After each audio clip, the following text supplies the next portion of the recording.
You're listening to the Autism Weekly podcast. Each week, we share community voices and bring light to stories that increase awareness, acceptance, equity, access, and inclusion. If you haven't already, subscribe to join the Autism Weekly family. I'm your host, Jeff Skibitsky. This week, we're joined by Dr. Rebecca Landa, a leading expert in early autism detection and intervention. Dr. Landa is the founder of the Center for Autism Services, Science, and Innovation, otherwise known as CASI, at Kennedy Krieger Institute, and has dedicated her career to identifying early signs of autism and developing effective interventions. Today, we'll discuss what early autism indicators look like, why early intervention is critical, and how parents, educators, and professionals can support children in their developmental journey.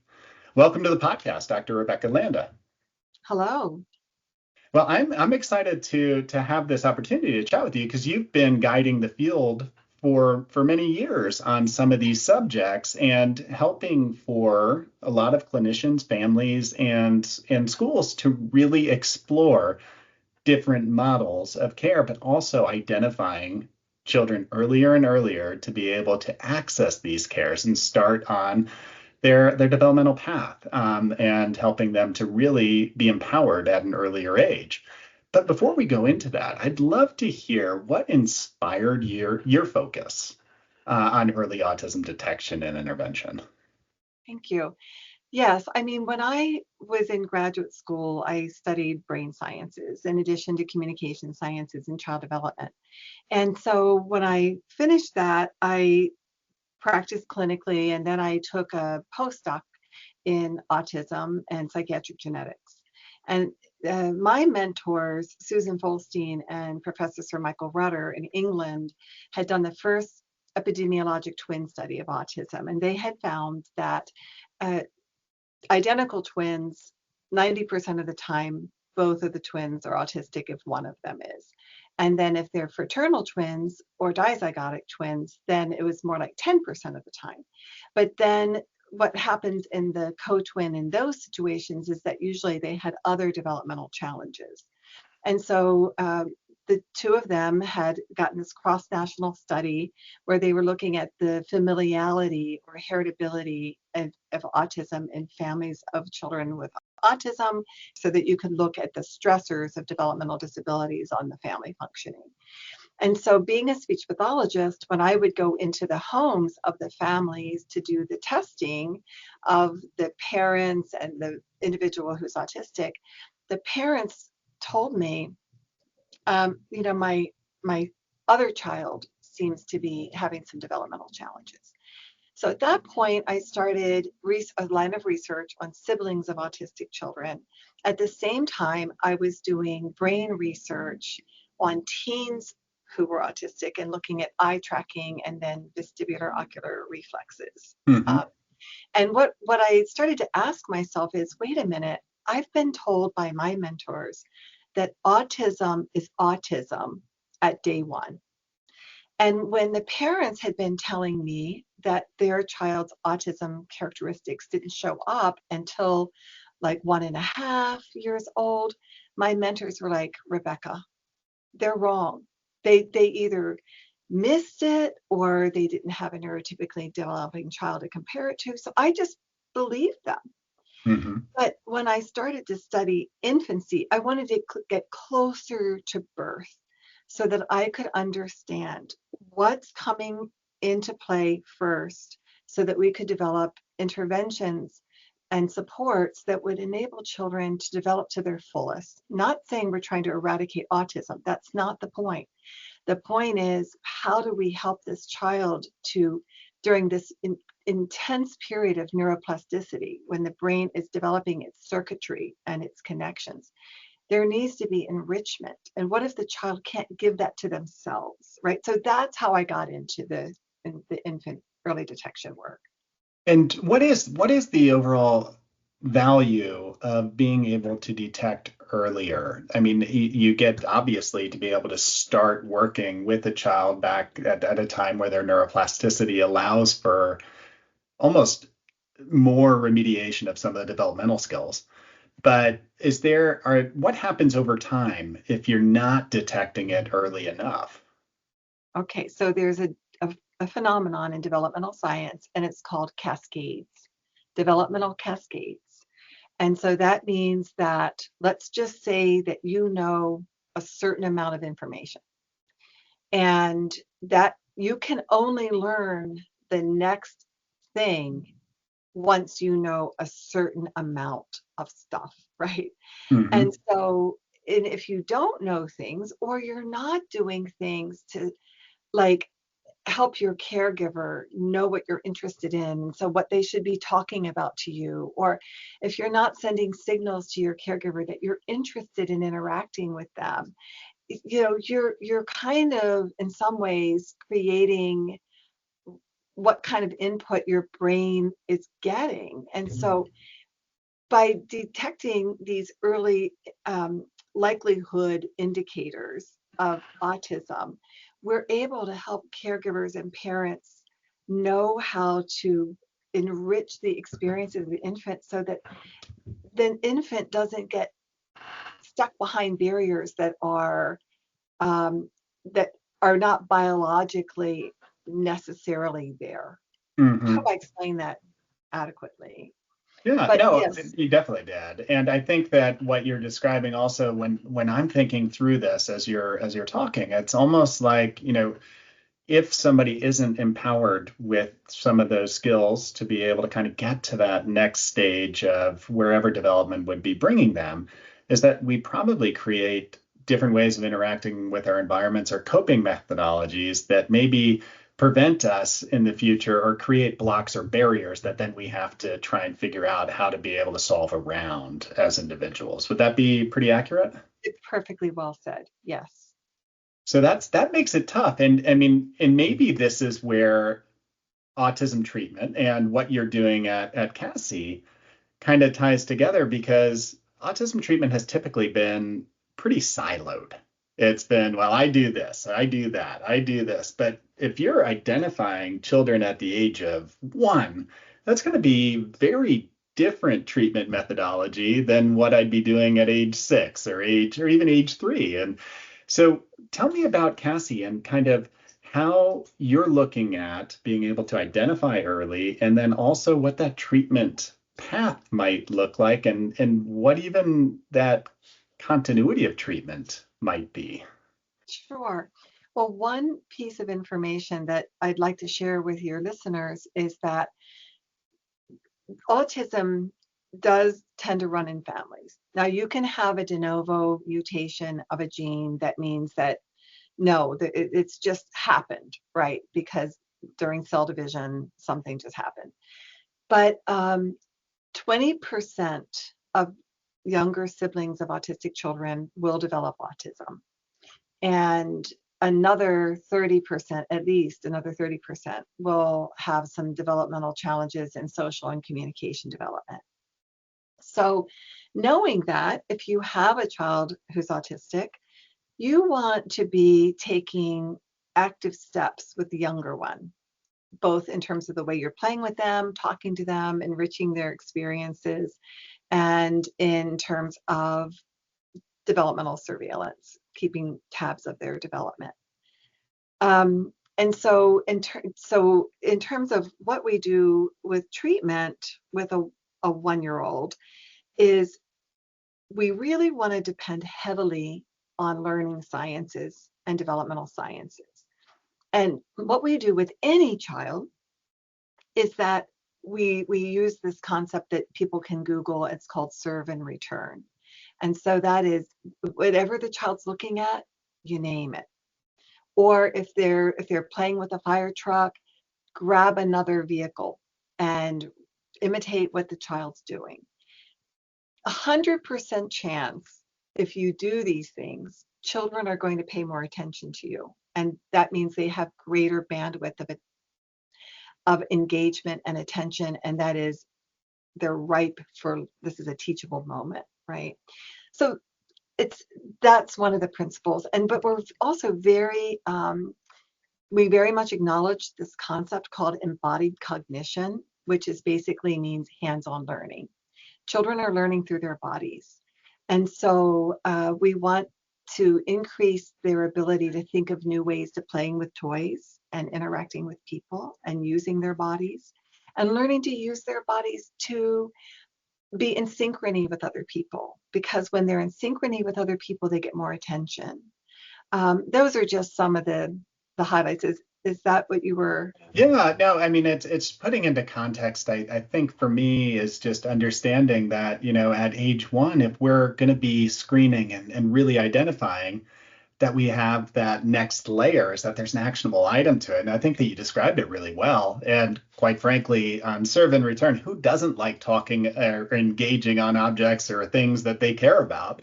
Which is what you're doing with that 1-year-old, is that you're making their world accessible to you and making yourself part of it, which is so critical. So let's get back to some of the components that we're talking about on these early signs, because I would imagine they have changed over time as far as our ability to detect them and our ability to identify, hey, you know what, these are some of the things that parents could be identifying at age 1 that maybe we weren't cued into in the past. Are there signs that you'd be saying to families, hey, you know what, if you're seeing this, this is a good thing to talk with your doctor about. This is a good thing to talk to a specialist about, just to be able to start that conversation? Yes. And all of these things that I'm talking about are emerging in like 8, 9, 10, 11-month olds. So if you don't see them in a child at their first birthday or at age 14 months, this is to take your advice. Go talk to your primary care provider. So some of them are imitating. Children imitate other people. And so you want to see that spontaneous imitation. You want to see children showing you something that's of interest to them. So they might hold up a ball. They might point to something. They might do what we call a triadic gaze shift, where they look over at something and look back at you and then look over at the thing. That's called initiation of joint attention. Responding to their name is another big one. Being able to take turns back and forth. So these are things that, if you're not seeing them, could be indicators that autism could be beginning to come on the scene. Yeah. And I mean, as a parent, these are probably things that you're looking for anyways, because with a young child, you just want that chance to be able to make that connection. It's you want that. That's what keeps us all going intrinsically, is Right. having that one-to-one interpersonal connection with our children. So it sounds like something that if you're not seeing, you're probably feeling anyways. And it's good to talk with somebody to rule things out nonetheless, or to at least have some guidance where to go forward. But there are other ways that you're looking at for early detection. And I know that is it the early video guided autism risk screener that you all are using right now? Well, I'm glad you brought that up, because that's one that we use here in-house, and it goes from 12 months to the 5th birthday.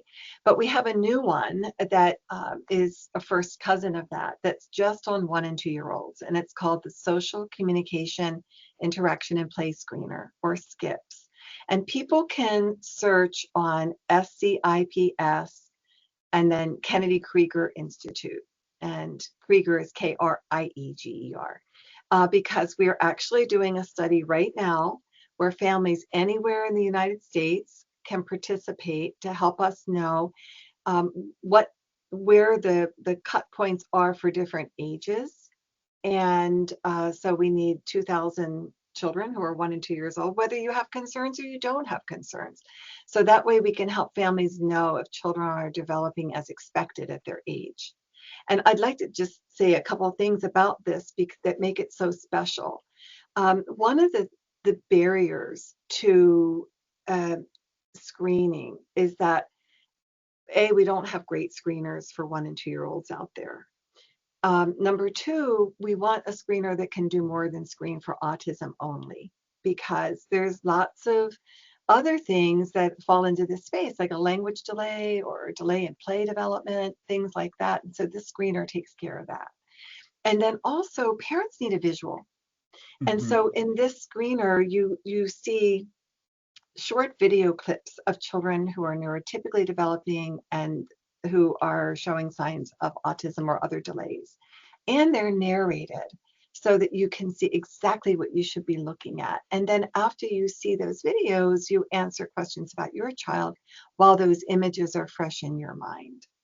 Yeah, I think that's so valuable. I think that, I mean, we don't know what we don't know. And especially if it's our first child, it's, Mhm. what are your expectations? What are you seeing? And and it's tough to say what should my child, but what is it that I would be expecting my child at specific ages to start engaging with on a regular basis? And having that video reference is extremely valuable.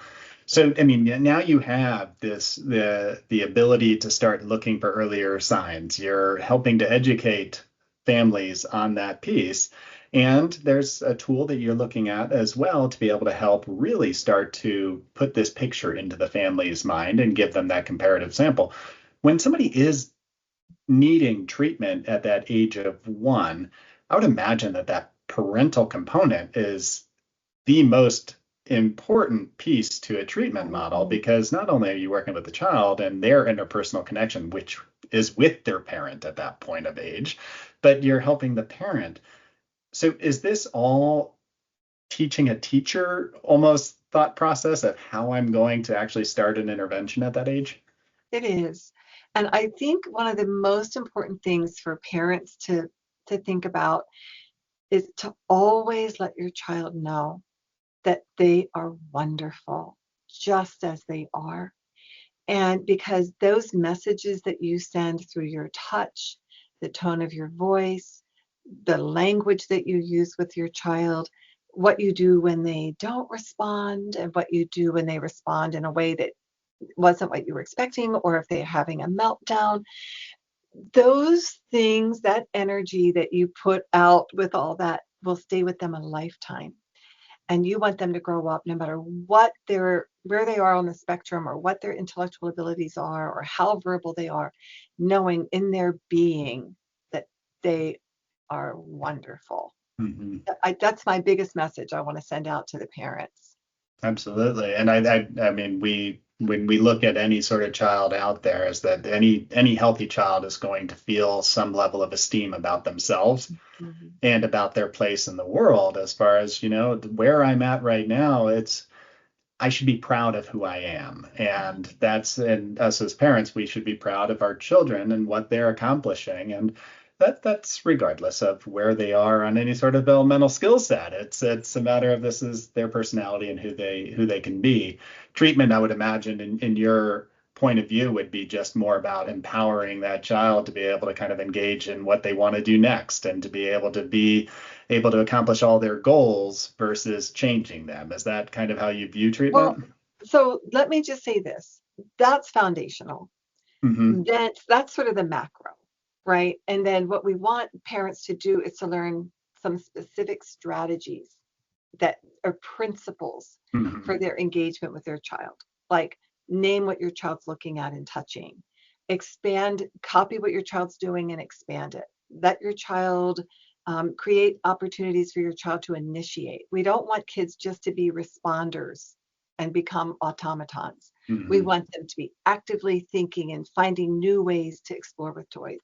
And I think another thing that we really help parents learn is what toys to pick for their child, because that's an easy trap for parents to fall into, to buy the cause effect toys and not to understand their child's developmental play levels. Hmm.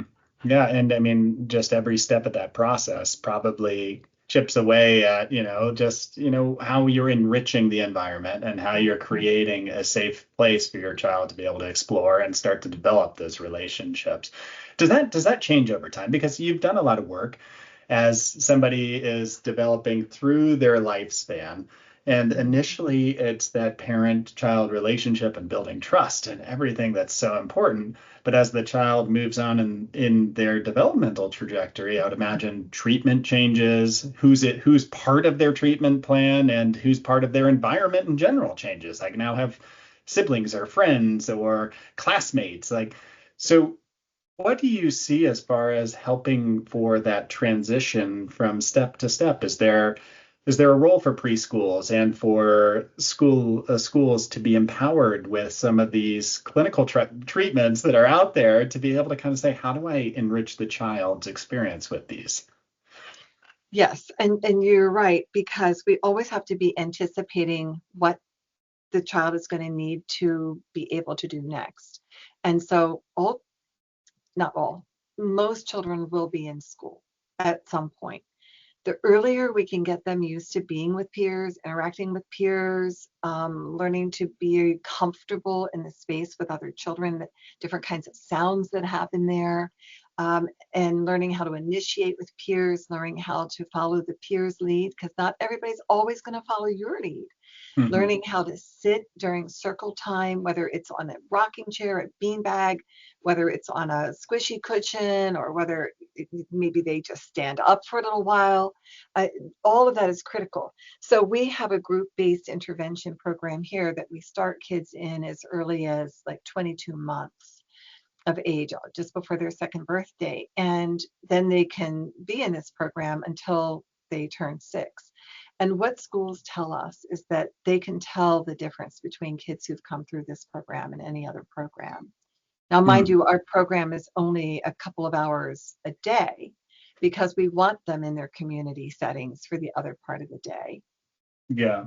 And I mean, and that group base, like you said, is that a child's world changes over Mhm. time. And you have to be able to change the environment that they're learning in as you're helping them through those processes. I love the idea of being able to kind of move with the child through their journey and make sure that you're creating the right environment at all times. I everything that you've been working on, I think, is so amazing as far as it's trying to be able to kind of link so many different treatment modalities together. What what what are the influences that are guiding this process that you all are looking at as far as some of the clinical influences that are helping you to kind of look at the lifespan process of treatment? Are you thinking about from intervention principles I or? think so. I think from intervention principles, some of the influences that are combined in a treatment methodology that sometimes are isolated and people say, I only do this, where, there is overlap to a lot of these principles and how to apply them. You have to have multiple tools in your toolbox, and those tools need to be evidence-based. In other words, they have to be sharp, and Hmm. you have to be able to pull them out and use them with, like, you're going to use a Phillips head screwdriver with certain screws and not with other screws. And and learning is the same. And so one of the key principles, and this comes from applied behavior analysis, is developmentally appropriate and clear cues. If you don't know what you want the child to do, the child surely doesn't know what you want them to do. And then that if you need to know what to expect, and then if the child isn't giving you what you were expecting, then you have to evaluate, was my am I expecting more than is fair under the circumstances here, and be prepared to deliver the appropriate prompts and then to reward attempts. Like, that's the ABC sequence, the Hmm. antecedent behavior consequence sequence. But then every person, I don't care if they're 17 or if they're 7 or 7 months, has to have something in it for them. They have to be motivated. And so there's many ways to motivate, including incorporating their interests, letting them make choices, um, uh, and making sure that they get to have a say in how long the activity is. So, I mean, this is a partnership with Hmm. kids. Yeah, and we all do better with partnerships. If we don't have a voice in what we're doing or some level of autonomy, and no matter what stage of life, is that it creates almost a friction, like this battle of control, which of course you don't want. You want somebody wanting to be a part of your experience and journey with you, and not a force factor of saying you have to. I'm pushing you to have to be a part of this. And I think what you're describing is just good treatment. I think it's just looking at all those angles. So where can folks find more information about the research and about the interventions and about the resources that you all provide at Cassie? They would go to Cassie, CASSI, And then I don't know how Kennedy Krieger has structured it in the toolbar of Google, but if they just put in Cassie and they put in Kennedy Krieger, they're going to come to our landing site. And the same with SCIPS. If they put in SCIPS, SCIPS, and Kennedy Krieger, they'll come up to the SCIPS landing site. And if worst comes to worst, they can Google my name, Rebecca Landa, and lots of stuff will come up. Yeah, I definitely encourage our listeners that they have children that are young that would benefit from being a part of that research project. Is that being involved in something like SCIPS helps so many other children because it's a learning opportunity through research to be able to know how these products work, how to be able to improve upon them and make it so that they become available to the masses, which would be amazing. But thank you so much, Dr. Landa, for your time today. And once again, I feel like I always learn just by being a part of the show, but this is another experience I think I truly appreciate. My pleasure. Thank you. Thank you for listening to Autism Weekly. We hope you tune back in next week to learn more about autism in the real world. Autism Weekly is now found on all the major listening apps, including Apple Podcasts, Google Podcasts, Stitcher, Spotify, Amazon Music, and more. Subscribe to be notified when we post a new podcast. Autism Weekly is produced by ABS Kids. ABS Kids is proud to provide diagnostic assessments and ABA therapy to children with developmental delays like autism spectrum disorder. You can learn more about ABS Kids and the Autism Weekly podcast by visiting abskids.com. Thanks for tuning in. See you again next week.